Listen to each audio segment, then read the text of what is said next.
अगर हमें भगवान ने बनाया तो फिर भगवान को किसने बनाया? दोस्तों, विज्ञान कहता है ब्रह्मांड या जीवन का निर्माण अपने आप हुआ है।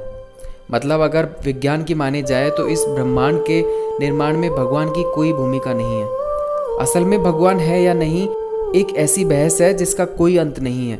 ना ही भगवान को सही साबित किया जा सकता है और ना ही भगवान को गलत साबित किया जा सकता है। लेकिन दोस्तों, अभी आप अपने घर के बाहर खड़े होकर अपने घर को देखना, और जब आप अपने घर को देख रहे हो तो उस समय अगर कोई आपसे पूछे कि आपका घर किसी ने बनाया नहीं बल्कि ये अपने आप बना है, तो आप क्या कहेंगे? निश्चित ही आपका जवाब होगा कि आपका घर अपने आप नहीं बना, बल्कि इसे मिस्त्री और मजदूर यानी इंसानों ने मिलकर बनाया है। अगर आपके सामने वाला बंदा कहे भाई साबित करो कि इसे इंसानों ने बनाया है, तो आप कैसे साबित करेंगे? दोस्तों, इसे साबित करने के लिए बस एक ही शब्द काफ़ी है, और वो है व्यवस्था यानी अरेंजमेंट। दोस्तों, नमस्कार है आपका हमारे YouTube चैनल रिसर्च फिक्शन में। तो आइए शुरू करते हैं। आपके घर की पहले नींव खोदी गई ताकि घर को मजबूती मिले। फिर उसमें ईंटों और सरियों का प्रयोग हुआ। हर दीवार बिल्कुल सीधी बनाई गई। अंदर बाहर जाने के लिए दरवाजे, हवा आने के लिए खिड़कियाँ, और छत पर लोहे की रेलिंग बनाई गई ताकि कोई छत से न गिर जाए। नीचे से ऊपर जाने के लिए सीढ़ियाँ बनाई गई। ये सब व्यवस्था ही तो है।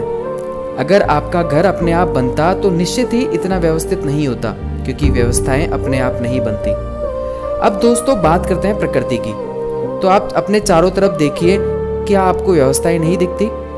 जब बच्चा पैदा होता है तो वह कुछ खा नहीं सकता, तो स्वतः ही माँ के स्तनों से दूध आना शुरू हो जाता है। सिर्फ इतना ही नहीं, वो बच्चा भी पैदा हुआ है तो अपने माँ के सीने से लगते ही खुद ब खुद दूध पीने लगता है, अपना मुंह चलने लग जाता है। तो क्या ये व्यवस्था नहीं है?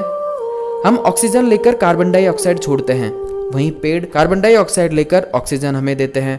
तो बताओ, क्या ये व्यवस्था नहीं है? हमारी पृथ्वी 23 डिग्री पर झुकी हुई है, जिससे मौसम बदल सके। गर्मी पड़ती है तो समुद्र से जलवाष्प उड़कर बारिश होती है, जिससे सभी जीव जंतुओं की प्यास बुझती है। ये सब कितनी शानदार व्यवस्था है। निश्चित तौर पर ये व्यवस्थाएं अपने आप नहीं बन सकती। दोस्तों, जिसने भी इसे बनाया है, आप उसे भगवान कहें, अल्लाह कहें, गॉड कहें या वाहिगुरु, कुछ भी कह सकते हैं। ये आपकी मान्यता पर निर्भर करता है। लेकिन दोस्तों, फिर सवाल उठता है कि अगर भगवान ने हमें बनाया है तो भगवान को किसने बनाया? भगवान कहाँ से आया? इस सवाल का जवाब खोजने से पहले मैं आपको कुछ बताना चाहता हूँ। दोस्तों, हमारी पृथ्वी का डायमीटर लगभग 13,000 किलोमीटर है, और इस पृथ्वी से 17 गुना बड़ा है नेपच्यून ग्रह। हमारे सौरमंडल का एक और ग्रह है शनि, हमारी पृथ्वी के लगभग 760 गुना बड़ा है। उसके बाद नंबर आता है बृहस्पति का। यह हमारे सौरमंडल का सबसे बड़ा ग्रह है। ये इतना बड़ा है कि इसमें एक साथ 1300 पृथ्वी समा सकती है। इसके बाद आता है सूर्य। ये हमारे सौरमंडल का तारा है और इसमें समा सकती है 1,30,000 पृथ्वी। है ना हमारा सूर्य बहुत बड़ा? लेकिन आप सूर्य की तुलना सीरियस नामक तारे से करें तो आपको सूर्य भी छोटा दिखाई देगा। लेकिन सीरियस सबसे बड़ा तारा नहीं है, उससे भी बड़ा तारा है पोलेक्स। लेकिन ब्रह्मांड में पोलेक्स से भी बड़ा तारा मौजूद है, आर्केटरस। परंतु उससे भी बड़ा है एल्डेब्रान, और एल्डेब्रान से भी बड़ा तारा है जिसका नाम राइजल रखा गया है। लेकिन अंत यही नहीं है दोस्तों, इससे भी बड़ा तारा है जो हाइपर जॉइंट की श्रेणी में आता है, वो है पिक्सल स्टार। और ये सिलसिला ऐसे ही चलता रहता है। पिक्सल स्टार से बड़ा है बेटलजेयस, उससे भी बड़ा VI मेजरिस, और इन सब से बड़ा UV स्कूटी, और न जाने कितने अन्य अरबों खरबों तारे हैं सिर्फ हमारी आकाशगंगा में। लेकिन दोस्तों, अभी बात खत्म नहीं होती, ये तो बस शुरुआत है। ऐसे ही न जाने कितनी आकाशगंगाएं जिनमें अरबों खरबों तारे, सूर्य ग्रह सब समाये हुए हैं। इन्हीं सब से मिलके बना है हमारा ब्रह्मांड। इतना बड़ा है हमारा ब्रह्मांड। ब्रह्मांड की विशालता और व्यवस्था को बयां करने में आपके शब्द कम पड़ जाएंगे। दोस्तों, अब हम फिर से उसी बात पर आते हैं कि अगर भगवान ने हमें बनाया है तो फिर भगवान को किसने बनाया? भगवान कहाँ से आया? तो दोस्तों, इसका जवाब देना नामुमकिन है, लेकिन फिर भी जवाब बड़ा सीधा है। दोस्तों, अगर आप गधे को यह समझाओगे कि थॉमस एडिसन ने बल्ब कैसे बनाया, तो वो नहीं समझ पाएगा। अगर आप गधे को ABCD सिखाओगे तो इन 26 अक्षरों को वो नहीं सीख पाएगा। ठीक वैसे ही दोस्तों, इस ब्रह्मांड की विशालता और व्यवस्था के सामने हम गधे ही हैं। हम ये कभी नहीं समझ पाएंगे कि भगवान क्या है और उसने सृष्टि की रचना क्यों की। भले ही भगवान ने हमें इन सब जीवों से ज़्यादा समझदार बनाया, लेकिन भगवान ने हमें इतनी समझदारी नहीं दी कि हम ब्रह्मांड के रहस्यों को सुलझा सके।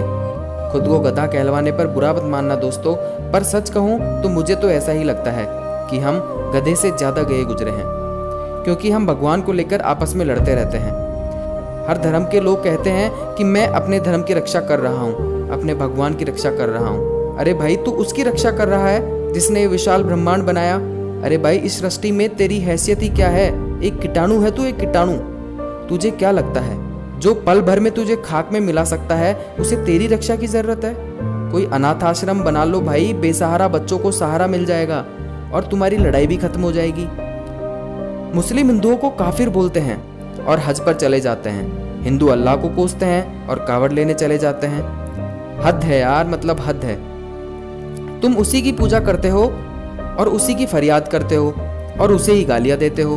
भगवान, गॉड, अल्लाह, वाहेगुरु, पता नहीं ये है भी या नहीं, लेकिन अगर हैं तो सब अलग अलग नहीं हैं। ये एक ही इकाई के नाम हैं जो कि तुम लोगों ने रखे हैं। उसने कभी अपना नाम नहीं बताया, तुम लोगों ने ये नाम रखे हैं और फिर उन्हीं नामों को लेकर दंगे करने लग जाते हो और खुद को गधे से ज्यादा समझदार बताते हो। भाई, भगवान को ना तेरे मंदिर की जरूरत है, ना तेरी मस्जिद की, ना तेरे गुरुद्वारे की और ना तेरे चर्च की। उसे ना तेरी पूजा पाठ की जरूरत है और ना तेरी नमाज की।